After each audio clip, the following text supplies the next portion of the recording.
नमस्कार दोस्तों, मैं मनीष स्वागत करता हूँ एक बार फिर से नई क्लास में। साथियों, आज की क्लास में बायोलॉजी के टॉप 25 अति महत्वपूर्ण प्रश्न लेकर आया हूँ जो सभी कॉम्पिटिटिव एग्जाम में बार बार पूछे जाते हैं। और दोस्तों, अगर आप किसी भी गवर्नमेंट एग्जाम की तैयारी करे हो तो ये क्वेश्चंस आपके लिए काफ़ी महत्वपूर्ण सिद्ध होंगे, तो क्लास को मिस बिल्कुल भी ना कीजिएगा। तो चलिए दोस्तों, स्टार्ट करते हैं आज की क्लास। देखिएगा दोस्तों, पहला क्वेश्चन है, मोस्ट इंपोर्टेंट क्वेश्चन है और हमेशा दोस्तों ये प्रश्न पूछा जाता है। प्रश्न है, मानव शरीर में पाचन का अधिकांश भाग किस अंग में संपन्न होता है? तो चार ऑप्शन आपके सामने दिख रहे हैं, तो कौन सा ऑप्शन सही होगा इसे आपको कमेंट भी करना है। और इसका दोस्तों सही आंसर हो जाएगा ऑप्शन नंबर सी, यानी छोटी आंत से। ठीक है, मानव शरीर में पाचन का अधिकांश भाग किस अंग से संपन्न होता है? तो छोटी आंत से। याद रखेंगे, ये सब प्रश्न हमेशा पूछा जाता है। नेक्स्ट क्वेश्चन देखिए, दूसरा क्वेश्चन भी मोस्ट इंपोर्टेंट है। प्रश्न है, लार में कौन सा एंजाइम पाया जाता है? प्रश्न क्या है दोस्तों? प्रश्न है, लार में कौन सा एंजाइम पाया जाता है? और ये प्रश्न मोस्ट इंपोर्टेंट है, हमेशा पूछा जाने वाला प्रश्न है। तो दोस्तों इसका आंसर हो जाएगा ऑप्शन नंबर बी सही हो जाएगा। लार में पाया जाने वाला एंजाइम कौन सा है दोस्तों? टाइलिन है। ठीक है, टाइलिन याद रखेंगे। लार में कौन सा एंजाइम पाया जाता है? टाइलिन। नेक्स्ट क्वेश्चन देखिएगा, अगला क्वेश्चन भी बहुत बार पूछा जा चुका है। प्रश्न है, टीबिया नामक हड्डी किसमें पाई जाती है? तो आंसर हो जाएगा ऑप्शन नंबर बी, टांग में। टीबिया नामक हड्डी किसमें पाई जाती है? टांग में, यानी पैर में पाई जाती है। नेक्स्ट क्वेश्चन है, अगला क्वेश्चन भी मोस्ट इंपोर्टेंट है, हमेशा पूछा जाने वाला प्रश्न है। मानव शरीर की सबसे लंबी हड्डी है, सबसे लंबी हड्डी या बड़ी हड्डी कौन है दोस्तों? ऑप्शन नंबर कौन सा सही हो जाएगा? डी सही हो जाएगा, फीमर, जो जांघ में पाई जाती है। ठीक है, ये सबसे मानव शरीर की सबसे बड़ी हड्डी है। और सबसे छोटी हड्डी भी पूछा जाता है तो स्टेपीज, ये कान में पाई जाने वाली हड्डी है। ठीक है, स्टेपीज ये क्या है दोस्तों? सबसे छोटी। और सबसे लंबी पूछा तो जाए तो फीमर। ठीक है, दोनों प्रश्नों को याद रखेंगे, दोनों प्रश्न हमेशा पूछे जाते हैं। नेक्स्ट क्वेश्चन देखिएगा, अगला क्वेश्चन भी इंपॉर्टेंट है, हमेशा पूछा जाने वाला प्रश्न है। प्रश्न है, मानव की पाचन नली लगभग कितने फीट लंबी होती है? मानव की पाचन नली लगभग कितने फीट लंबी होती है? चारों ऑप्शन आपके सामने है, आप कमेंट भी इसे करेंगे। और इसका आंसर हो जाएगा ऑप्शन नंबर डी सही हो जाएगा, 32 फीट लंबी होती है। मानव की पाचन नली लगभग 32 फीट लंबी होती है। याद रखेंगे, बहुत बार पूछा गया प्रश्न है। अगला क्वेश्चन देखिए, छठा प्रश्न भी इंपॉर्टेंट है। प्रश्न है, लार किसके पाचन में सहायक होती है? लार किसके पाचन में सहायक होती है? तो इसका दोस्तों आंसर हो जाएगा ऑप्शन नंबर बी, स्टार्च के पाचन में सहायक होती है। नेक्स्ट क्वेश्चन है, सातवां क्वेश्चन, मोस्ट इंपोर्टेंट क्वेश्चन। मनुष्य के जीवन काल में कितने दांत 2 बार विकसित होते हैं? बहुत बार पूछा गया प्रश्न है, कितने दांत 2 बार विकसित होते हैं? तो इसका आंसर हो जाएगा ऑप्शन नंबर सी, कुल 20 दांत। 20 दांत दोस्तों मानव शरीर में, यानी मनुष्य के जीवन काल में 2 बार विकसित होते हैं। यानी कि मनुष्य के जीवन काल में कितने दांत 2 बार विकसित होते हैं? आंसर क्या होगा? 20 दांत। ठीक है, इसे याद रखेंगे, बहुत बार पूछा गया प्रश्न है।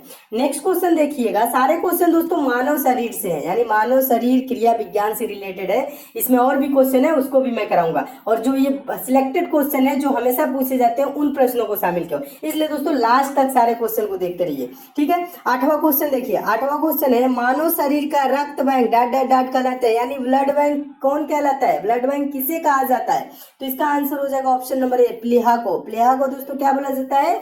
मानव शरीर का ब्लड बैंक, यानी रक्त बैंक कहा जाता है। ठीक है, इसे भी याद रखेंगे। नेक्स्ट क्वेश्चन देखिए, 9वां क्वेश्चन है। 9वां क्वेश्चन है, सफेद रक्तकण यानी डब्ल्यूबीसी का मुख्य कार्य है। डब्ल्यूबीसी का मुख्य कार्य क्या होता है? तो आंसर हो जाएगा कौन सा? चारों ऑप्शन को पढ़ेंगे तो ऑप्शन नंबर सी सही हो जाएगा, रोग प्रतिरोधक क्षमता धारण करना। रोग प्रतिरोधक क्षमता धारण करना डब्ल्यूबीसी का मुख्य कार्य होता है। अगला क्वेश्चन है, अगला क्वेश्चन भी इंपॉर्टेंट है, 10वां क्वेश्चन। मानव शरीर में लाल रक्त कण का निर्माण कहाँ होता है? ये आपको पता होगा क्योंकि ये प्रश्न मोस्ट इंपोर्टेंट है और हजारों बार परीक्षाओं में पूछा जा चुका है। मानव शरीर में लाल रक्त कण का निर्माण कहाँ होता है? तो इसका आंसर हो जाएगा ऑप्शन नंबर डी, अस्थि मज्जा में। अस्थि मज्जा में लाल रक्त कण का निर्माण होता है, याद रखेंगे। नेक्स्ट क्वेश्चन देखिएगा, 11 नंबर क्वेश्चन है, ये भी महत्वपूर्ण है। हीमोग्लोबिन किसका महत्वपूर्ण घटक है? तो आंसर इसका क्या हो जाएगा? चारों ऑप्शन को पढ़ेंगे तो ऑप्शन नंबर इसका ए सही हो जाएगा। हीमोग्लोबिन किसका महत्वपूर्ण घटक है? तो आरबीसी का महत्वपूर्ण घटक है, इसे भी याद रखेंगे। अगला क्वेश्चन देखिएगा, 12 नंबर क्वेश्चन है, रक्त में पाई जाने वाली धातु है। रक्त में कौन सी धातु पाई जाती है? लोहा पाया जाता है, ऑप्शन नंबर डी सही हो जाएगा। रक्त में पाई जाने वाली धातु लोहा है। इसे भी याद रखेंगे, ये भी प्रश्न बहुत बार पूछा गया है। नेक्स्ट क्वेश्चन देखिए, 13 नंबर क्वेश्चन है। 13 नंबर क्वेश्चन भी इंपॉर्टेंट है। पाचन क्रिया में प्रोटीन निम्नलिखित में से किस पदार्थ में बदल जाते हैं? पाचन क्रिया में प्रोटीन निम्नलिखित में से किस पदार्थ में बदल जाते हैं? तो इसका आंसर हो जाएगा ऑप्शन नंबर सी, एमिनो अम्ल में बदल जाते हैं। ठीक है, इसे भी याद रखेंगे। अगला क्वेश्चन देखिएगा, अगला क्वेश्चन बार बार पूछा जाने वाला प्रश्न है। देखिएगा दोस्तों, 14 नंबर क्वेश्चन है, हमेशा पूछा जाने वाला प्रश्न है। पेस मेकर का संबंध किससे है? गुर्दा, दिमाग, फेफड़ा, हृदय। कमेंट करके आपको जरूर बताना है इसका आंसर। ठीक है, और इसका सही आंसर हो जाएगा दोस्तों option number D, pacemaker का संबंध हृदय से है। और पेस मेकर कार्य क्या करता है दोस्तों? पेस मेकर का कार्य हृदय की धड़कन प्रारंभ करना होता है। ठीक है, इसे भी याद रखेंगे। तो पेस मेकर का संबंध किससे हो जाएगा? हृदय से हो जाएगा, याद रखेंगे, हमेशा पूछा जाने वाला प्रश्न है। नेक्स्ट क्वेश्चन देखिएगा, बार बार ये भी पूछा जाने वाला प्रश्न है। सोते समय रक्त दाब में क्या परिवर्तन होता है? बढ़ता है, घटता है, पहले घटता है फिर बढ़ता है, पहले जैसा रहता है? इसका सही आंसर क्या होगा? ऑप्शन नंबर कौन सा सही हो जाएगा? बी सही हो जाएगा। सोते समय रक्तदाब घटता है। ठीक है, ब्लड प्रेशर क्या होता है? कम होता है, घटता है। ठीक है, इसे भी याद रखेंगे। नेक्स्ट क्वेश्चन देखिए, 16 नंबर क्वेश्चन है। 16 number question most important question है। मनुष्य के शरीर में हृदय को एक बार धड़कने के लिए कितना समय लगता है?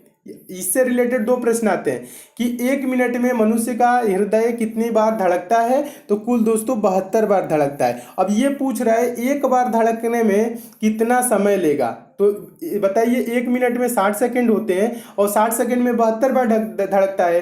तो एक बार धड़कने में क्या होगा? 1 सेकंड से भी कम समय, 1 सेकंड से कौन सा, यानी 0.8 सेकंड। ये आंसर हो जाएगा। ठीक है, कहने का मतलब है 60 सेकंड बटा 72 बार। ठीक है, इसे करेंगे तो क्या आएगा? 0.88 ऐसे करके आएगा। ठीक है, तो ये क्या हो जाएगा दोस्तों? ये 0.8 सेकंड याद रखेंगे। मनुष्य के शरीर में हृदय को एक बार धड़कने में कितना समय लगता है? 0.8 सेकंड। ठीक है, 1 मिनट में 72 बार। ठीक है, ये भी याद रखेंगे। अगला क्वेश्चन देखिएगा, अगला क्वेश्चन भी इंपॉर्टेंट है। प्रश्न है, प्रोटीन का पाचन कहां से प्रारंभ होता है? तो इसका आंसर हो जाएगा ऑप्शन नंबर डी, उदर से। प्रोटीन का पाचन कहां से प्रारंभ होता है? तो उदर से प्रारंभ होता है। नेक्स्ट क्वेश्चन देखिएगा, next question 18 number question, most important question, हमेशा पूछा जाने वाला प्रश्न। ये बहुत बार परीक्षा में पूछा गया प्रश्न है।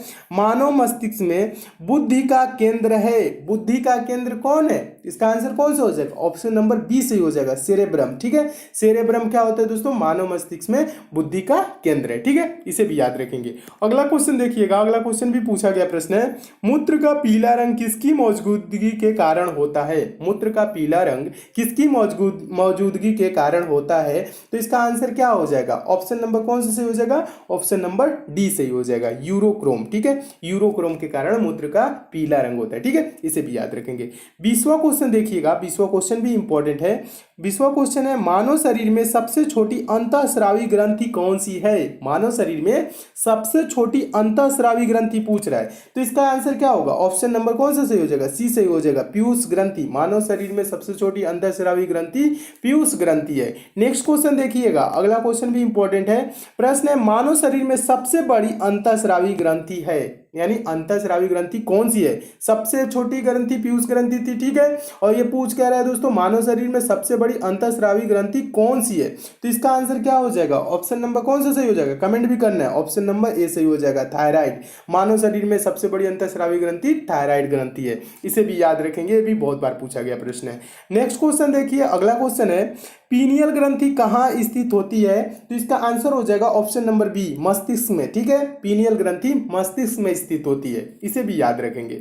नेक्स्ट क्वेश्चन देखिए दोस्तों, ये सब प्रश्न आपको अच्छे लग रहे हैं तो वीडियो को लाइक जरूर कीजिएगा। ठीक है, देखिएगा 23वां क्वेश्चन है। और दोस्तों, इन सब प्रश्नों की पीडीएफ चाहिए तो टेलीग्राम को भी आप ज्वाइन कर लीजिएगा। टेलीग्राम का लिंक नीचे डिस्क्रिप्शन बॉक्स में है, जहां पे दोस्तों मैं समय समय पे पीडीएफ भी प्रोवाइड कराता रहता हूँ। सारे वीडियो की लिंक भी आपको वहां से मिल जाएगी, तो टेलीग्राम को आप जरूर ज्वाइन कर लीजिए। देखिए क्वेश्चन है, मानव शरीर की किस ग्रंथि को मास्टर ग्रंथि कहा जाता है? मास्टर ग्रंथि हमेशा पूछा जाता है, किस ग्रंथि को मास्टर ग्रंथि कहा जाता है? तो इसका आंसर हो जाएगा ऑप्शन नंबर सी सही हो जाएगा, पीयूष ग्रंथि को दोस्तों मास्टर ग्रंथि कहा जाता है। इसे भी दोस्तों याद रखेंगे हमेशा, क्योंकि हमेशा पूछा जाने वाला ये प्रश्न है, हमेशा के लिए याद रखेंगे।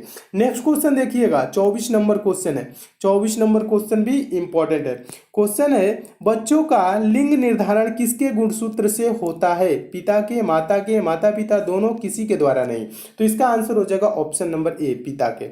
बच्चों का लिंग निर्धारण किसके गुणसूत्र से होता है? तो पिता के गुणसूत्र से, ठीक है, इसे भी याद रखेंगे। अगला क्वेश्चन देखिएगा, बहुत बार परीक्षाओं में पूछा गया प्रश्न है। प्रश्न है, पिट्यूटरी ग्रंथि कहाँ स्थित होती है? तो इसका दोस्तों आंसर हो जाएगा कौन सा? ऑप्शन नंबर ए सही हो जाएगा, मस्तिष्क में। पिट्यूटरी ग्रंथि मस्तिष्क में स्थित होती है, इसे भी याद रखेंगे।